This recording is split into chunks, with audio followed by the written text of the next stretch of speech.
I, 34, male, never thought I'd be sharing this on Reddit, but I really need some outside perspective on my family's situation that spiraled completely out of control over the past month. I've been sitting here staring at my laptop for nearly an hour trying to figure out where to even begin with this mess. I guess the beginning is as good a place as any. I grew up in a middle-class neighborhood in Ohio with my parents and younger brother Jake, now 32. From an early age, it was clear that Jake was the favorite. My parents never explicitly said it, but their actions spoke volumes. Jake was always described as sensitive and artistic, while I was the practical and resilient one.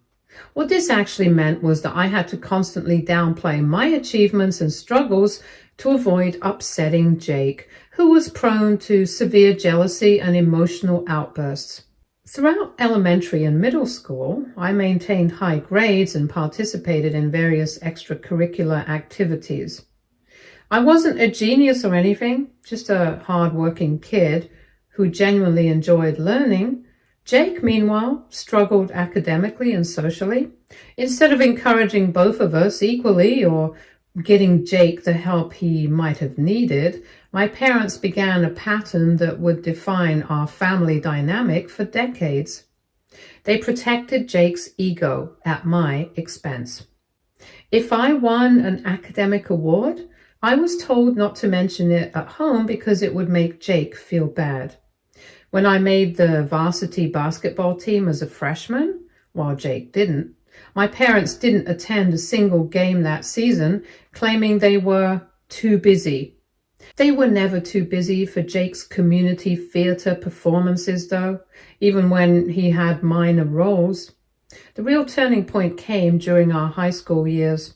I had always been interested in computers and programming and spending hours teaching myself coding languages and building small projects. Jake, meanwhile, had decided he wanted to be a filmmaker. My parents took out a second mortgage to buy Jake professional camera equipment and editing software, and even funded a short film he wanted to make for a local competition. When I asked for a $500 computer component I needed for a programming competition, I was lectured about how money doesn't grow on trees and how I needed to be more considerate of the family's finances. Despite the lack of support, I managed to win that programming competition, which came with a $2,000 scholarship. I was ecstatic until I got home and my parents barely acknowledged it, instead focusing on comforting Jake, who had been eliminated in the first round of his film competition that same weekend. That night, I overheard my mother telling my father that maybe they should ask me not to show off my technical skills around Jake, since it was making him insecure about his own abilities. By the time college applications rolled around, I had managed to secure a full scholarship to a prestigious tech university on the West Coast. My parents' response? They seemed more concerned about how Jake would feel about me going to a fancy school than they were proud of my achievement. They actually suggested I consider attending the local community college with Jake instead to keep the family together and not create unnecessary competition. I declined, of course, and moved across the country for college. It was the first time I felt like I could breathe. Like I didn't have to make myself smaller to accommodate someone else's fragility. I thrived in university, making friends who appreciated me and professors who recognized my potential. I worked part-time at the university's IT department and took on freelance coding projects to support myself, since my parents' financial help was minimal and came with strings attached. Don't tell Jake how much we're sending you. After graduation, I was fortunate enough to land a job at a promising tech startup in San Francisco. The timing was perfect. This was just before the big tech boom, and the company was developing an innovative e-commerce platform. I worked insane hours, often sleeping at the office, but I believed in what we were building. Meanwhile, Jake had dropped out of community college after 3 semesters and moved back home, where my parents supported him while he found his path. The startup I joined hit it big, really big. We were acquired by a major tech company 4 years after I joined, and as one of the early employees with equity, I suddenly found myself with a 7-figure sum in my bank account. I was 28 years old and worth just over $2 million. I didn't go crazy with the money. I invested most of it, bought a modest but nice condo in Oakland, and continued working, now at the acquiring company with a substantial salary and more stock options. Throughout this time, my relationship with my family had become increasingly distant. Our conversations were superficial, with my parents always steering the discussion towards Jake and his latest ventures, a podcast that got 12 subscribers, a YouTube channel that never took off, a screenplay he was working on. I learned to be vague about my own life. Knowing that any success I mentioned would either be downplayed or met with comments like, "That's nice, but not everyone can be good with computers. Jake is pursuing his passion in a very competitive, creative field." I never explicitly told them about my financial situation. It wasn't out of spite. At first, it just never came up naturally in our surface-level conversations. Later, as I realized how dysfunctional our family dynamic was, I became more deliberate about keeping my private life separate from my family life. I wasn't flaunting wealth on social media or anything. I just lived my life quietly and comfortably, visiting home once a year for Christmas, where I'd dutifully listen to updates about Jake's latest unfinished projects and my parents' thinly veiled suggestions that I could help out your brother if you're doing so well. Last year, Jake announced that he wanted to start his own independent film production company. My parents, now in their early 60s and preparing for retirement, emptied out a significant portion of their savings and even took out another loan against their house to provide Jake with startup capital. They called me soon after to see if I would contribute to supporting your brother's dreams, suggesting that $15,000 would be a good starting point for my contribution. I politely declined, saying I didn't have that kind of money available for investment purposes at the moment. That was a complete lie, of course. I had the money, but I knew from experience that any financial support given to Jake was as good as setting cash on fire. I had watched my parents bail him out time and time again, throwing money at every new passion project he came up with, only for it to fizzle out a few months later. I wasn't about to participate in another one of his doomed endeavors. My response did not go over well.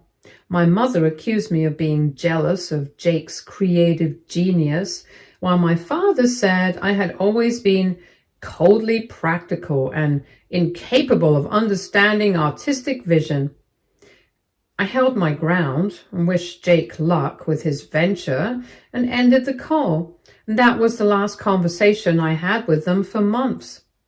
6 months later, Jake's production company had produced nothing except an expensive logo and a barely functional website. My parents' investment had mostly vanished, and Jake was already talking about how real artists struggle in the beginning and how he just needed one big break to make it all work. Meanwhile, I had undergone a minor surgery and was feeling particularly vulnerable. I reached out to my parents for emotional support, hoping for some words of comfort or just a check-in. Instead, they told me they were too busy helping Jake deal with the stress of entrepreneurship. That was the final straw for me. I decided to take a break from contacting them and focused on my own healing and well-being. For 3 months, there was complete radio silence, no calls, no texts, nothing. Then, out of nowhere, I got a call from my aunt, my mother's sister, who who I've always liked but rarely speak to since she lives abroad, and she told me something disturbing. My parents had been talking to the rest of the family about me, saying they were worried about my strange behavior, aka not contacting them, and implying that I was abandoning them while they struggled financially. Instead of being relieved that I was doing well, my parents were furious. My aunt told me they felt betrayed and were convinced that I had been living in luxury while allowing my family to struggle financially. The next day, I received a long, guilt-tripping email from my father. It was full of accusations saying that while they had been remortgaging their house to support Jake, I had been hoarding millions and watching them sink into debt. He demanded an explanation for why I had abandoned the family and turned my back on my brother who needed my support. What followed was an avalanche of messages from extended family members. Apparently, my parents had spread a twisted version of events, making it sound like I was a greedy, selfish monster who had intentionally hidden my wealth while my aging parents worked themselves to the bone to support my struggling brother. Even Jake got in on it, sending me a long-winded text about how I had always been jealous of him and how I was punishing him for having the courage to follow his dreams by withholding financial support. And then came the most absurd part. My parents were now claiming that I owe them and Jake a significant portion of my money because family takes care of family, and if we had known you were rich, we wouldn't have had to struggle all these years. They even went as far as having a lawyer contact me regarding their so-called parental investment in my education, which, to be clear, was minimal compared to what they spent on Jake. They were now claiming that I had a moral obligation to repay them now that I was successful. I was completely stunned by this turn of events. I had never lied about my situation. I just didn't volunteer information to people who had spent years dismissing my achievements and treating me like an emotional support system for Jake. I had even sent money occasionally when they mentioned specific financial hardships, but I had been careful not to enable their pattern of throwing money at Jake's never-ending list of failed ventures. Now I was suddenly being framed as the villain in their narrative, as if I had been sitting back and watching my family suffer while counting my millions. The reality: I worked incredibly hard for everything I have, received almost no support from my family throughout my life, and simply chose to keep my financial situation private because I knew exactly how they would react. And now, here we were. So, aita for not telling my family about my financial success? Was I wrong to maintain privacy about my wealth? Should I be responsible for financially supporting my parents and brother, despite our history? I feel completely lost and could use some outside perspective on this situation. Update 1. First, I just want to say thank you to everyone for the overwhelming support, advice, and validation. When I posted my story, I didn't expect it to get so much attention, let alone resonate with so many people. Reading through the comments and messages has really helped me feel less alone and less like I'm the crazy one in this whole situation. After taking some time to process everything, I decided that the best course of action was to approach this rationally and methodically rather than react emotionally. This wasn't just about dealing with my parents and Jake. It was about setting firm boundaries for my own peace of mind moving forward. The first thing I did was consult a lawyer. Not because I was genuinely worried about their ridiculous legal threats, but because I wanted professional confirmation that I wasn't missing anything and that my rights were fully protected.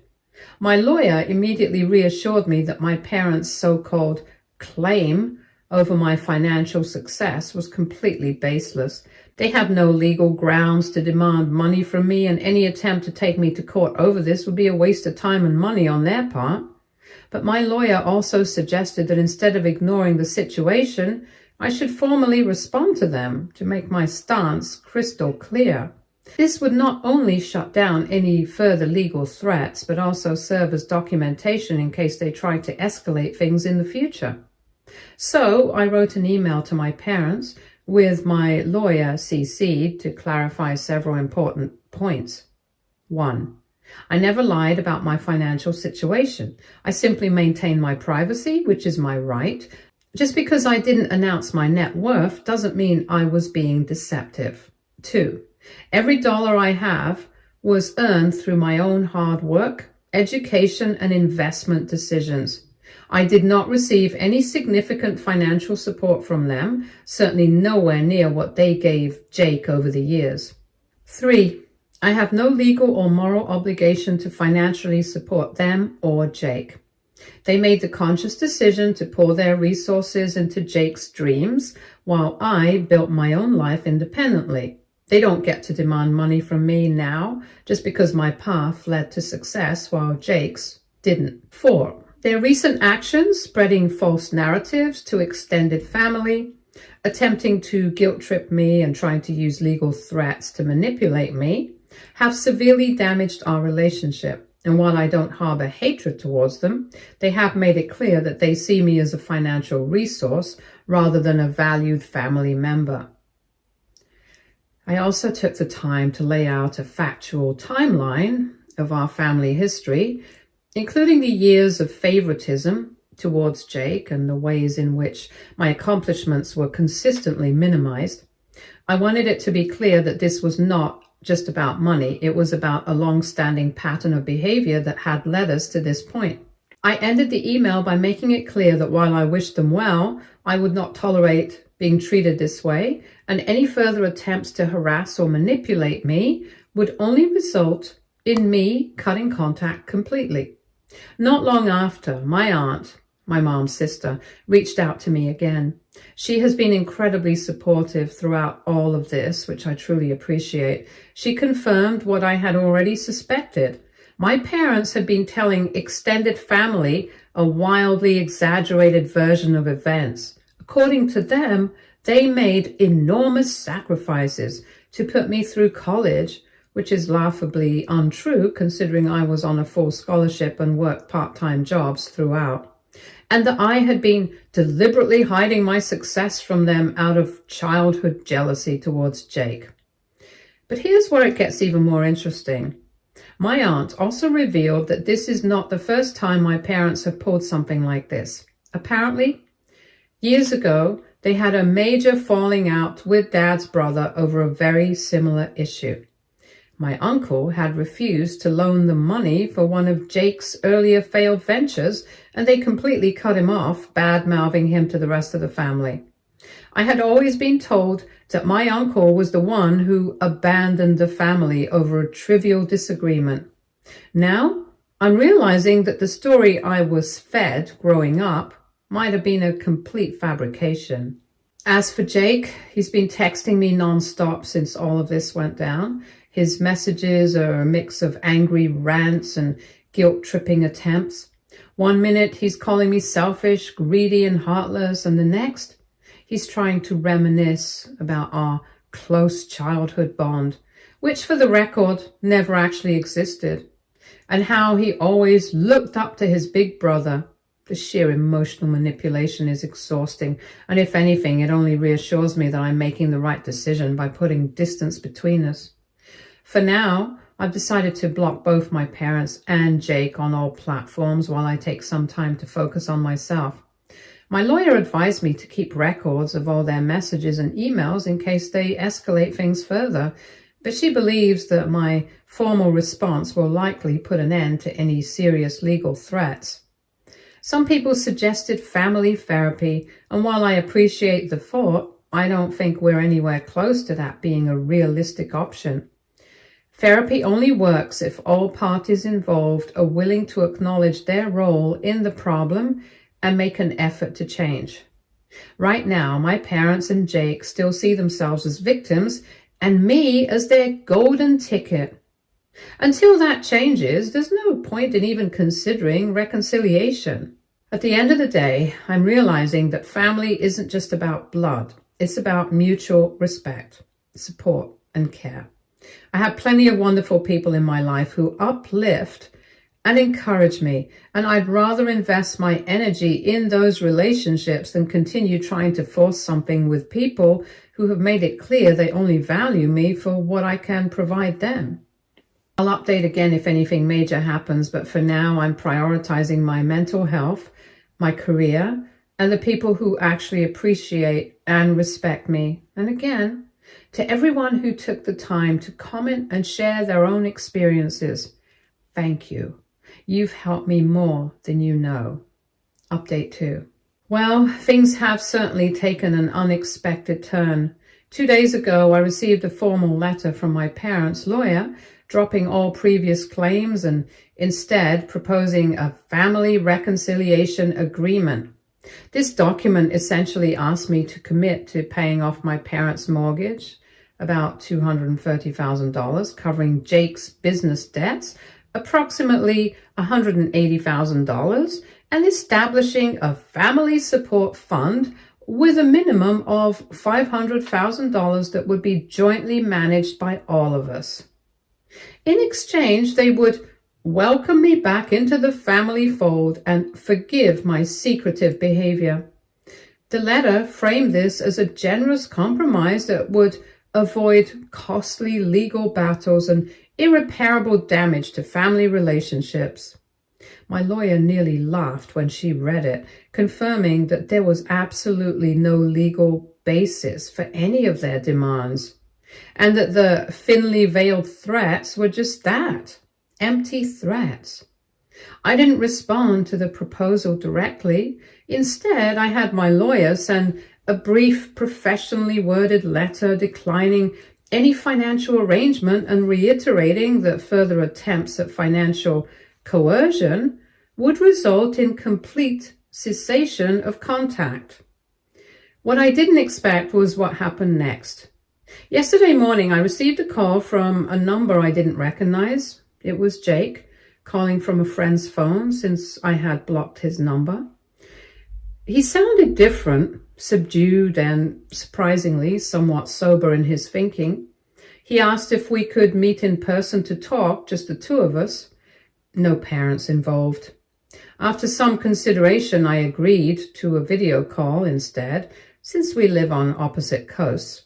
I expected another attempt at manipulation, but what I got was something entirely different. Jake admitted that he'd always known about the favoritism in our family and had taken advantage of it throughout our lives. He confessed that he had never really been passionate about filmmaking or any of his other ventures. He had simply found that expressing interest in creative pursuits was an easy way to get our parents' attention, admiration, and financial support. The most shocking revelation came when he told me that he had actually been the one to suggest hiring the PI to investigate me. According to Jake, our parents had been talking about cutting him off financially after his latest business failure, and he needed to divert their attention away from his repeated mistakes. He thought that if they discovered I was doing well financially, they would focus their frustration on me instead of holding him accountable. What he didn't anticipate was how extreme their reaction would be or how far they would go with their demands and threats. He said that watching our parents transform their narrative from Jake is special and needs support to we sacrifice everything for both our sons and now the successful one needs to pay us back made him realize just how conditional their love had always been. Jake then did something I never expected. He apologized. Not just a superficial sorry if you felt hurt kind of apology, but a specific acknowledgement of how he had contributed to my exclusion from the family and how he had selfishly enjoyed being the favorite at my expense. He admitted that he had always been jealous of my actual abilities and determination, in contrast to his own pattern of starting things and never following through. I'm still processing this conversation and what it means. On one hand, I appreciate Jake's candor and the apology. On the other hand, this revelation about his role in the PI situation makes the whole thing even more disturbing. He basically admitted to intentionally setting me up as a scapegoat to avoid facing the consequences for his own failures. As for my parents, they've been leaving voicemails and sending emails demanding to know why I'm suddenly willing to talk to Jake, but not to them. They seem to be under the impression that Jake and I are conspiring against them now, which couldn't be further from the truth. One particularly desperate message from my mother included the line, "After everything we've sacrificed for you boys, this is how you repay us?" I'm planning to maintain my distance from my parents for the foreseeable future. As for Jake, I'm cautiously open to occasional communication, but I've made it clear that I won't be providing financial support for him or his ventures. He claims to understand and respect this boundary, but only time will tell if that's true.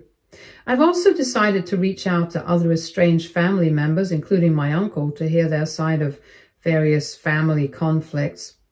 I have a feeling I've been fed a lot of distorted narratives over the years, and it's time I learned the truth. I'll update again when there are further developments. Thank you all again for your support and perspective during this bizarre family drama. Update 3. I wish I could say things have calmed down, but the situation has actually become even more dramatic. After my conversation with Jake, I decided to reach out to my uncle, my father's brother, whom I hadn't spoken to in over a decade. I wasn't sure what to expect, but he was surprisingly open to talking. Our conversation was nothing short of eye-opening. He was a bit shocked to hear from me after so long, but once I explained what had been going on, he sighed and said, "I was wondering when you'd start putting the pieces together." According to him, my parents have a long history of financially manipulating people, and their treatment of me is just the latest version of an old pattern. He told me that before they cut him off, my parents had borrowed money from multiple family members under the pretense of various emergencies or temporary situations. The promises to pay it back almost never fulfilled. They had done this so many times that eventually most of the family wised up and started saying no. The final straw for my uncle wasn't just refusing to fund one of Jake's projects, it was calling them out on their long-standing habit of treating family like an ATM while misrepresenting their own finances. But the most shocking thing he told me was about my maternal grandparents. According to my parents, they had received very little from them when they passed, which they used as part of their narrative about struggling financially while raising us. Turns out that was a complete lie. My parents actually received close to $400,000 in inheritance 20 years ago, which was meant to be split between my mother and her sister, my supportive aunt. But instead of saving or investing it, my parents quickly burned through it on a mix of lifestyle upgrades, paying off old debts, and funding Jake's early artistic endeavors. This included an expensive semester at a prestigious film workshop in New York, something I never even knew about. While I was still processing this information, something even more unexpected happened. My father showed up at my condo. I have no idea how he flew across the country without warning me, but when I saw him standing outside my building through the security camera, I was completely stunned. I didn't let him up to my unit, but after some consideration, I agreed to meet him at a coffee shop nearby. From the moment I sat down, the tension was thick.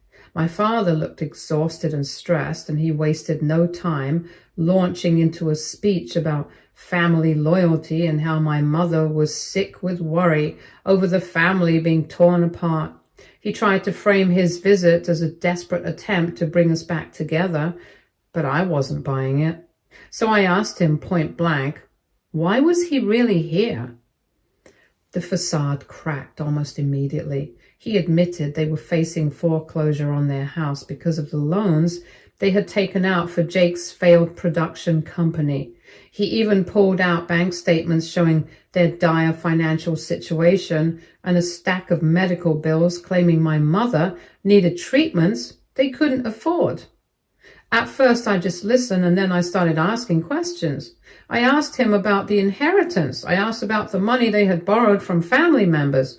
I asked why they had always painted themselves as struggling when in reality they had received a substantial financial cushion. The look on his face was priceless. He was clearly shocked that I knew, but he recovered quickly and spun the story.